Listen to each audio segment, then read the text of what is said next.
ଆଉ 1945 ମସିହାରେ ମୋ ଜେଜେବାପାଙ୍କର 18ଟା ଥିଲା। ସେତେବେଳେ ଯୋଉମାନେ ସେ ଇଂରେଜମାନଙ୍କୁ ଭଡ଼ାରେ ଦେଇ ଦେଉଥିଲେ ନାଇଟ୍ ସିଫ୍ଟରେ ଲଢ଼ିବା ପାଇଁ।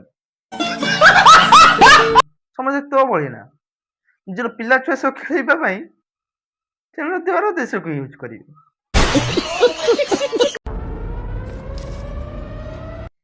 ଜୟ ଜଗନ୍ନାଥ, ଜୟ ଶ୍ରୀରାମ। ମୁଁ ରାଜେଶ ସ୍ୱାଗତ କରୁଛି ମୋର ଆଉ ଏକ ନୂଆ ଭିଡ଼ିଓ।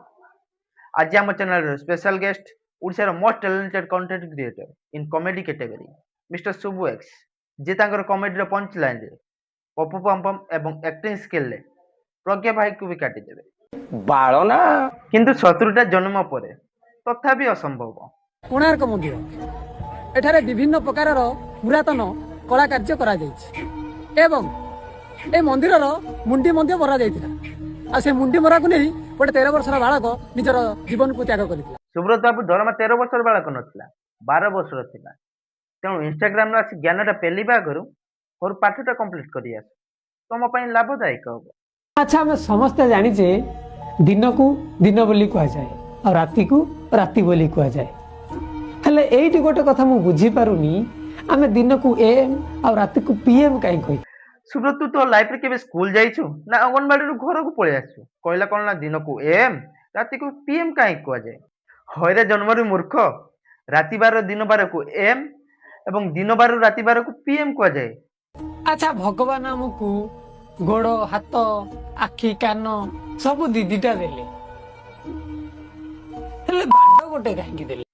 ହଇରେ ତୋର ଗୋଟିଏ ନା, ଆମର ତ ଇଆଡେ ଜଣ ଜଣଙ୍କର 2-4ଟା ଲେଖାଏ। ଆଉ 1945 ମସିହାରେ ମୋ ଜେଜେବାପାଙ୍କର 18ଟା ଥିଲା। ସେତେବେଳେ ଯୋଉମାନେ ସେ ଇଂରେଜମାନଙ୍କୁ ଭଡ଼ାରେ ଦେଇ ଦେଉଥିଲେ ନାଇଟ୍ ସିଫ୍ଟରେ ଲଢ଼ିବା ପାଇଁ। ମାନେ କ୍ୱେଶ୍ଚନ ତ ଦେଖ, ହାତ ଦିଟା, ଗୋଡ଼ ଦିଟା, ବଟ୍ ଦାଣ୍ଡ କାହିଁ ଗୋଟିଏ? ବେ ମଣିଷ ଶରୀରରେ ଆହୁରି ବହୁତ କିଛି ଗୋଟିଏ ଲେଖାଏ ଅଛି, ଯେମିତି ମୁଣ୍ଡ ଗୋଟିଏ, ହୃତ୍ପିଣ୍ଡ ଗୋଟିଏ, ଜୀବ ଗୋଟିଏ। ସେଗୁଡ଼ା ତ ମାଇଣ୍ଡକୁ ଯାଉନି, ଡାଇରେକ୍ଟ ଦାଣ୍ଡ ଉପରେ ନଜର। କଣ ବେ ଲାଇଫରେ ଗୋଟିଏରେ ଖୁସି ନାହୁଁ ନା?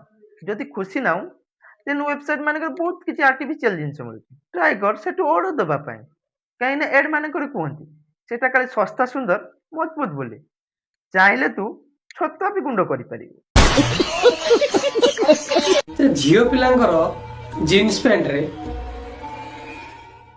ଚେନ୍ କାହିଁକି ଥାଏ? ଝିଅମାନଙ୍କ ପ୍ୟାଣ୍ଟରେ ଚେନ୍ ଏଥିପାଇଁ ଥାଏ ଯାହାଦ୍ୱାରା ସେମାନେ ଡ୍ରେସ୍ ଚେଞ୍ଜିଂ ଟାଇମରେ ଫ୍ରିଲି କରିପାରିବେ। ତୁ କଣ ଭାବିଲୁ ସମସ୍ତେ ତୋ ଭଳି ନା, ନିଜର ପିଲା ଛୁଆ ସହ ଖେଳିବା ପାଇଁ ସେମାନେ ଦେବାର ଦେଶକୁ ୟୁଜ୍ କରିବେ। ସୁବ୍ରତ ଦାସ ଓଡ଼ିଶାର ଏକମାତ୍ର କଣ୍ଟେଣ୍ଟ କ୍ରିଏଟର ଯାହାର କମେଣ୍ଟ ତାଳି ନୁହଁ କେବଳ ଗାଳି ଆସିଥାଏ। ତଥାପି ତାକୁ ଟିକିଏ ବି ଫରକ ପଡେନି, କାହିଁକି ନା ସୁବ୍ରତ ଭାବିଥାଏ ଇଜ୍ଜତ ଗଲା ତ କଣ ହେଲା, ଇନକମ୍ ତ ହେଲା ନା। ଯଦି ଟିକଟକ୍ ପରେ ଇନଷ୍ଟାଗ୍ରାମ ନ ଆସିଥାନ୍ତା, ତେବେ ଏ ଫିଲ୍ଟର ପକା ସୁନ୍ଦରୀ ଝିଅମାନଙ୍କର ଅବସ୍ଥା କଣ ହେଇଥାନ୍ତା? ଫିଲ୍ଟର ଲଗା ସୁନ୍ଦରୀ ମାନଙ୍କ କଥା ତ ମୁଁ କହିପାରିବି। ଯଦି ଟିକଟକ୍ ପରେ ଇନଷ୍ଟାଗ୍ରାମ ଟା ମାର୍କେଟକୁ ଆସିନଥାନ୍ତା ନା, ଦେନ୍ ତୋ ଭଳି କେତେଟା ବିଚିତ୍ର ପ୍ରାଣୀକୁ ଲୋକେ ମା ଭଉଣୀ ଗାଳି କରି ନିଜର ଟାଇମ ପାସ୍ ଟା କେମିତି କରିଥାନ୍ତେ? ତେଣୁ ଭଗବାନ ଯାହା କରନ୍ତି ପ୍ରାଣୀର ମଙ୍ଗଳ ପାଇଁ। ଆଚ୍ଛା, ଗୋଟେ ଝିଅ ଜଣକୁ ବାହା ହେଇ ତା ସହିତ ଘର ସଂସାର କଲା ପରେ ବି ଅନ୍ୟ ଟୋକାଙ୍କ ସହିତ କାହିଁକି ଯାଏ? ଦେଖ ସୁବ୍ରତ ଭାଇ, ଆମେ ତ ବାହା ହେଇନେ, ସେଥିପାଇଁ ଆମର ପରକ୍ରିୟା ବିଧି ବିଷୟରେ ଏତେ ନଲେଜ ନାହିଁ। ତେଣୁ ତମେ ଯେତେବେଳେ ବାହା ହବ ଆଉ ତମ ସ୍ତ୍ରୀ ଯାଇ ଅଲଗା ଲୋକମାନଙ୍କ ସହ IPL T20 ଖେଳିବ, ସେତେବେଳେ ନାଭି ୟୁପିଆଇରେ ତାଙ୍କୁ ମେସେଜ କରି ପଚାରିବ, ବେବି ତମେ ଯୋଉ ଯାଇ ଅଲଗା ଲୋକମାନଙ୍କ ସହ ବ୍ୟାଟ୍ ବଲ୍ ଖେଳୁଛ, but why, what is the reason? କଣ ମୋ ବ୍ୟାଟର ହିଟିଂ ପାୱାର ନଥିଲା? ଆଚ୍ଛା, ଆମେ ପିଲାବେଳେ ସବୁଆଡେ ଲଙ୍ଗଳା ହେଇକି ବୁଲିଥାଉ, ହେଲେ ଯେତେବେଳେ ଆମ ବୟସ ବଢି ବଢି ଯାଏ ଆମେ ସେତେବେଳେ ପ୍ୟାଣ୍ଟ ସାର୍ଟ କାହିଁ ପିନ୍ଧିଥାଉ? ହେଇ ବେ, ଏତେ ବଡ ପିଲା ହେଲୁଣି ଏଇ ସାଧାରଣ କଥାଟା ଜାଣିନୁ। ଆକ୍ଚୁଆଲି ସୁବ୍ରତ ଭାଇ, ପିଲାବେଳେ ଆମର ବରକୁଳିଟା ବଡ ହେଲା ପରେ ମାରଣ ସ୍ତରରେ ପରିଣତ ହେଇଯାଏ। ଆଉ ଅସ୍ତ୍ର ଧରି ଓପନଲି ରାସ୍ତାରେ ଚାଲିବାଟା ଗୋଟେ ଦଣ୍ଡନୀୟ ଅପରାଧ। ସେଇଥିପାଇଁ ଆମେ ପ୍ୟାଣ୍ଟ ସାର୍ଟ ପିନ୍ଧିଥାଉ।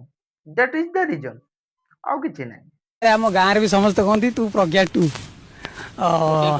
ପ୍ରଜ୍ଞା ଖଟୁ। ଆଜ୍ଞା, ତମ ଗାଁ ଲୋକ କେବେ ପ୍ରଜ୍ଞା ଭାଇଙ୍କର କମେଡି ଦେଖିଛନ୍ତି ନା କାହା ପାଟିରେ ଶୁଣିଛନ୍ତି?